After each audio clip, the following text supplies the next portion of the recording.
Stop worrying. Master Enso lived in a small wooden temple perched on the mountainside, where sunlight arrived late and the wind whistled softly through the pines. That winter had lingered longer than usual, and snow still rested on the rooftops, as if it had no reason to leave. One morning, as steam rose from the tea on the table and the scent of incense gently filled the room, a young man named Haru arrived at the temple. His shoulders were tense, his eyes restless, and in his hands he carried a cracked clay bowl. "Master," he said, bowing low, "I can't take it anymore. My mind won't stop.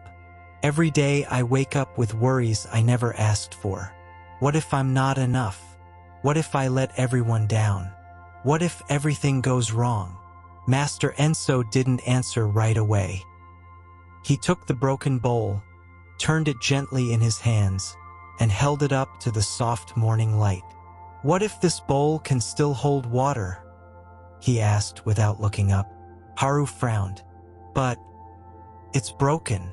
Enso nodded slowly, as if that statement wasn't an objection but rather the beginning of something deeper. Sometimes what is cracked doesn't need to be fixed. It simply needs to be understood. The young man didn't fully grasp the meaning, but he said nothing more. In the distance, the ice at the edge of the roof had begun to melt, and drops of water fell like tiny bells. "Come," the master said. "It's not time to understand with the mind yet. Just walk with me." And so, they began a slow walk through the snow-covered forest. One carried questions, the other time. The path was covered in soft snow. Each step left a footprint that didn't last long. The sun, though shy, had already begun to melt the white away. Haru walked behind Master Enso, still holding tightly to his confusion. Every thought felt like a stone in his backpack, a weight he didn't know how to set down. "What if everything I do is wrong?" he asked softly, breaking the silence. "What if I never find peace?" The master stopped in front of an old, gnarled tree, its branches bare but sturdy, like an elder who no longer hurries to bloom. "Do you see this tree?" Enso asked, gently placing a hand on its rough bark. "It has no leaves. It bears no fruit. It doesn't sing with the birds. And yet, it does not worry." "But it's a tree," Haru objected. "It doesn't think. It doesn't expect." "Are you so sure?" the master replied, a faint smile on his lips. "Perhaps it simply knows that worrying won't bring spring any faster."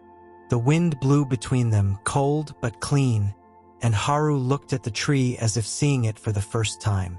"When you worry," Enso continued, "it's like shouting at winter to hurry. All you do is exhaust yourself. And winter keeps its own pace." Haru lowered his gaze. His thoughts wanted to argue, explain, make sense of it all.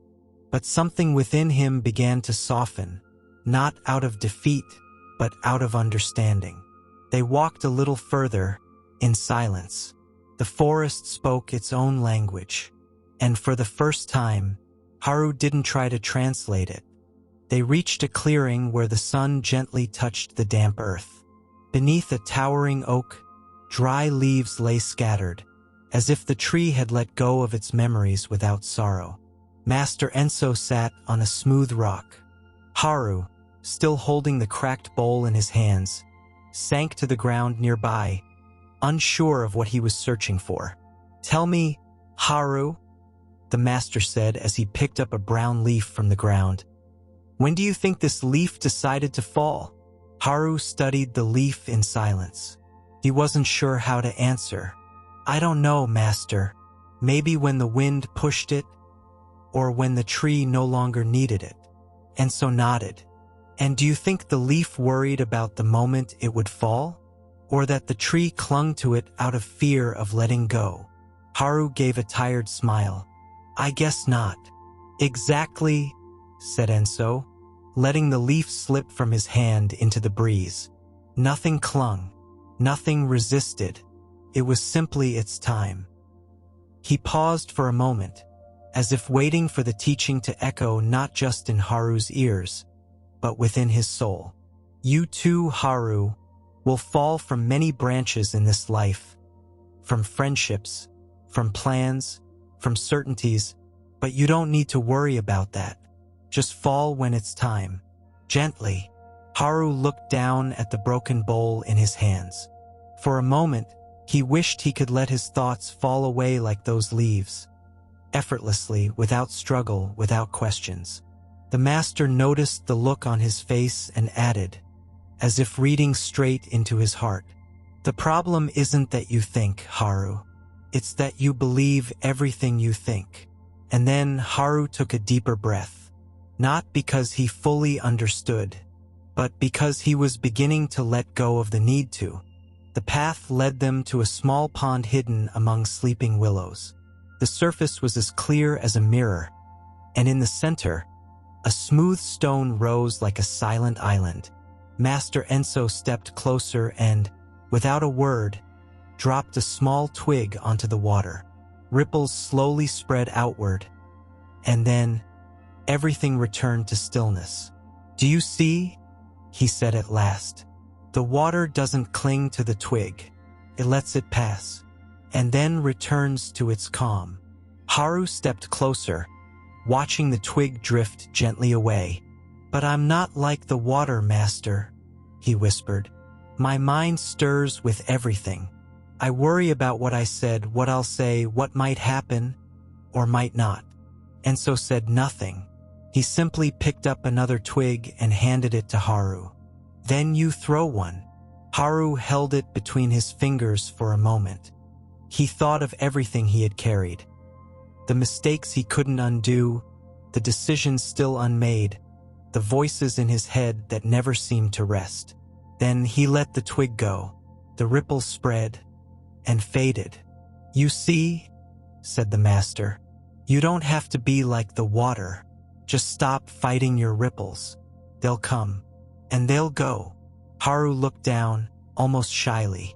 His cracked bowl reflected on the surface of the pond, broken, but whole, holding what was enough. "So, should I stop worrying?" he asked. The master smiled. "No, just stop feeding your worries. They can't live without you." Silence returned, but this time it wasn't heavy. It felt like a warm blanket spreading between them. For the first time in a long time, Haru felt no need to think. He simply was. They stayed by the pond for a while without speaking. The wind brushed the branches gently, as if caressing thoughts rather than stirring them. The water remained calm. The ripples were already part of the past. Haru, still holding the bowl between his fingers, finally broke the silence. "Master, when I try not to worry, I end up worrying about not worrying. It's like being trapped in a knot I tighten without meaning to." Enso nodded softly, as if he had heard those words many times before. The human mind has a talent for tying itself in knots. But remember, no knot stays tight if you stop pulling on it. Haru looked at the bowl.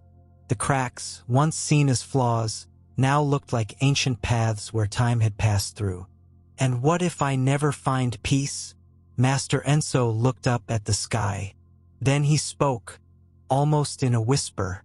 "Peace is not something you have to achieve. It's what remains when you stop searching." Haru frowned. Part of him wanted to understand. Part of him wanted to resist. But louder than both was something inside his chest beginning to surrender, not to failure, but to the need to control everything. "What if I simply do nothing?" he asked, almost shyly. The master looked at him with quiet tenderness. "Then maybe, just maybe, you'll finally make space for something to happen." At that moment, a leaf detached from the tallest willow. It floated in the air for a brief instant, then landed on the pond without a sound. It didn't say anything. It didn't solve anything. And yet, it said everything. As they resumed their walk, the sun had already climbed above the trees. Its rays touched the snow, making it sparkle as if every crystal were a tiny lantern. At the edge of the forest, a fox watched them from a distance. Its eyes were alert, its body still. Yet in that stillness, there was no tension, only presence. "Look at that fox," Enso said, pointing. "It's not making plans. It's not replaying mistakes. It's simply part of this moment." "Isn't it afraid?" Haru asked. "Maybe it is," the master replied. "But it doesn't multiply fear with thoughts. It doesn't tell itself stories. It just feels what there is to feel, and moves on." Haru sighed. "I don't know how to do that." Enso stopped and turned to him. "You don't need to know how. Just stop doing the opposite." "The opposite?" "Yes. Stop forcing. Stop anticipating. Stop correcting what hasn't even happened yet. Do you see, Haru? It's not that you're lost. It's that you're running too fast inside yourself." The young man looked down. The master's words weren't advice. They were like rain falling on dry earth. They didn't push him to change. They gently loosened him. "Sometimes I feel like if I stop worrying, everything will fall apart," he confessed. Enso smiled softly. "Sometimes, Haru, it's the things that fall apart that were never meant to hold you up." The fox turned and disappeared into the trees, without hurry. Haru followed it with his gaze. And for the first time in many days, he didn't wonder what would come next. As they returned to the temple, the sky had begun to turn golden. The day wasn't in a hurry to end. It simply bowed, like a monk at the close of his chant. Master Enso and Haru stepped into the tea room. Everything was in its place. The cups neatly aligned, the silence hanging in the air like an invisible thread.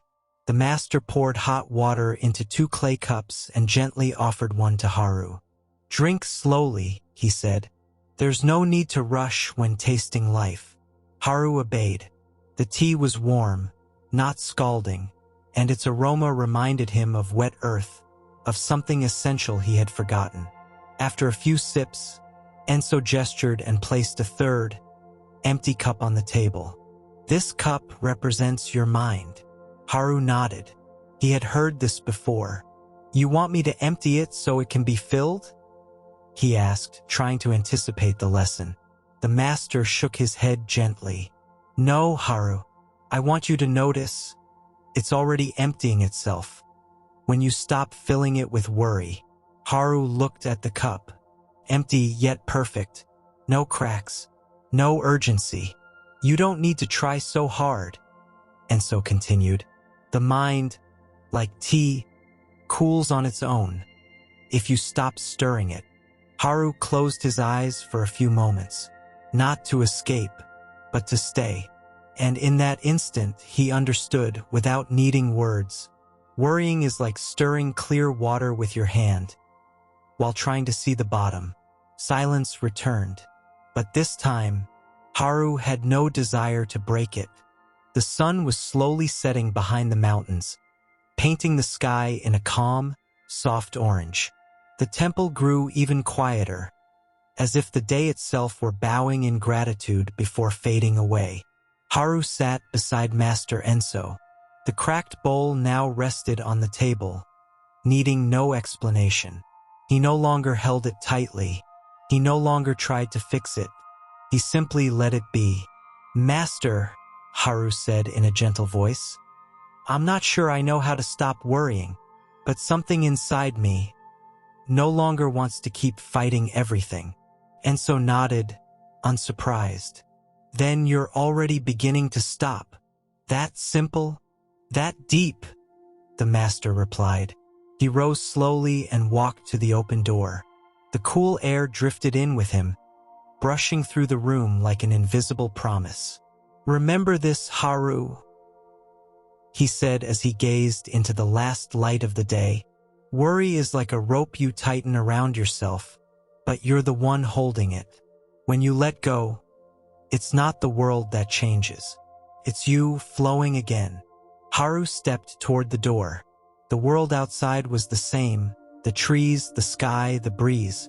But inside, everything felt more spacious, softer, more real. The master turned to him one last time. You don't need to stop thinking. Just stop following every thought as if it were truth. Let them come, and let them go, like the wind through bamboo.